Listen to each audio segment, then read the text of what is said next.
प्रशांत किशोर अपनी चुनावी यात्रा के सिलसिले में सीमांचल पहुंचे हैं और सीमांचल में अभी फॉरबिसगंज इलाके में हैं और नरपतगंज में फिलहाल वो अभी पहुंचे हैं और यहां पे जनता को संबोधित करने का काम कर रहे हैं। तो निश्चित रूप से एक ऐसी जगह पे वो यहां पे आए हैं जहां पे कि वो लोगों से बात कर रहे हैं और निश्चित रूप से उनके लिए एक जो यहाँ पे बात है वो ये है कि पूरे के पूरे इसमें वो यहाँ पे पहुंच रहे हैं।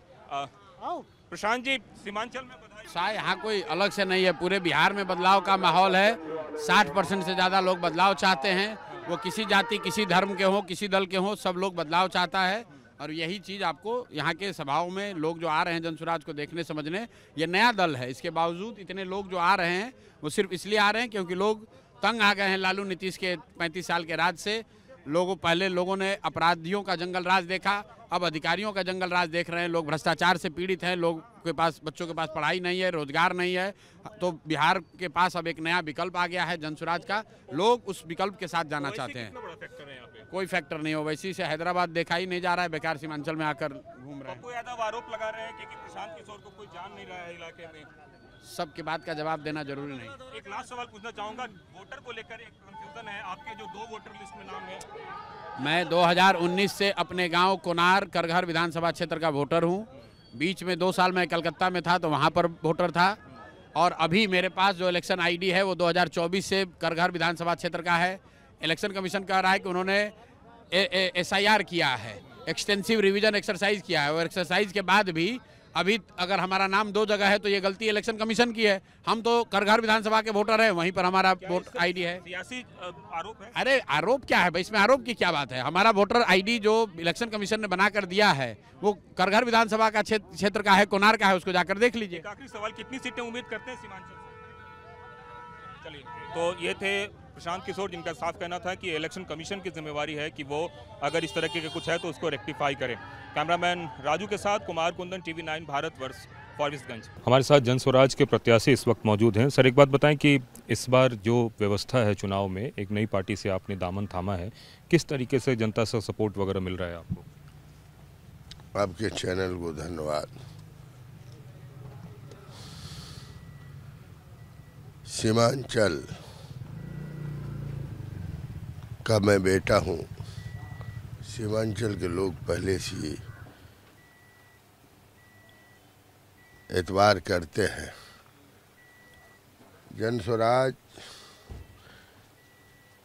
कई पार्टियां लंबे अरसे से आपके बिहार में काम कर रही है। सब लोग कभी ये सरकार में कहीं वो सरकार में। प्रशांत किशोर, उनके पास महसूस किया, कोई हिम्मत नहीं किया इतने दिनों में कोई पार्टी बनाने का। लेकिन प्रशांत किशोर ने बिहार की प्लान, बिहार का शिक्षा, बिहार का रोजगार के लिए एक सराहनीय कदम उठाया है।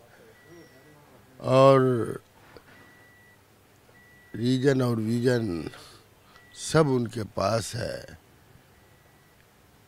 और मैं जो सीमांचल विकास मोर्चा, सीमांचल में अलहाज मरहूम तस्लीमुद्दीन, अल्लाह जन्नत दे, ईश्वर उनमें जगह दे, उनके झंडा की तरह उनके मरने के बाद लगातार हमने जो सीमांचल विकास मोर्चा के बैनर तरह लड़ाई लड़ने के, हमने कहा कि 2 सोच, जो विजन जब मिलेगा सीमांचल से लेकर बिहार बदलेगा। धन्यवाद। सीमांचल के गांधी के तौर पे जाने जाते थे आपके पिताजी, आपको लगता है कि उनके सपने अभी भी रह गए हैं? देखिए, कुछ हुए हैं, जैसे गलगलिया रेल, जैसे जलालगढ़, किशनगंज, जैसे अररिया, सुपौल।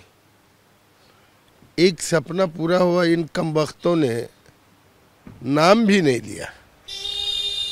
आज उद्घाटन जो हुआ है, तस्लीमुद्दीन की सोच थी, उनकी कई सोच।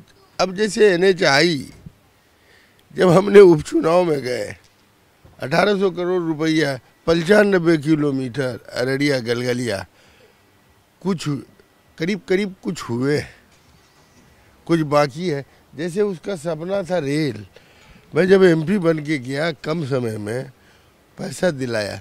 जैसे उनका सपना था NHI, उस सपना को पूरा किया। कई प्रोजेक्ट, अब आपको NTPC, मैं बहुत कम दिन था, करीब करीब सबको शुरू करने का काम किया है।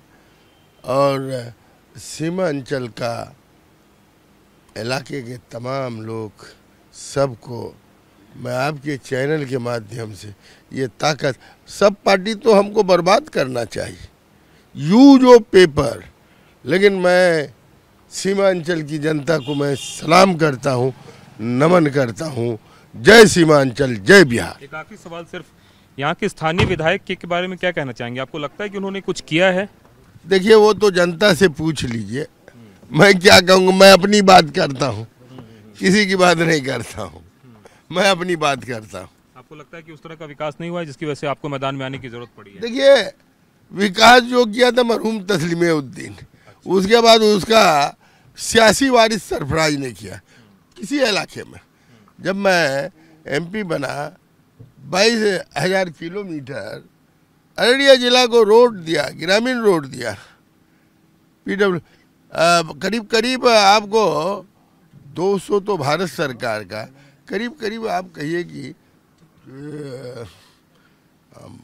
1500 को करीब पुल दिया भारत सरकार और बिहार सरकार से कम दिनों में।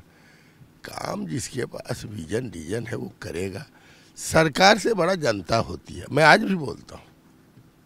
ऐसे ये बात नहीं, लोकतंत्र में, जमहूरियत में बोलते बोलते बोले, हम जनता पर यकीन करते हैं, जनता मुझे प्यार करता है, वही ताकत है मेरी। कैमरामैन राजू और अपने सहयोगी राकेश के साथ कुमार कुंदन, TV9 भारतवर्ष, अररिया।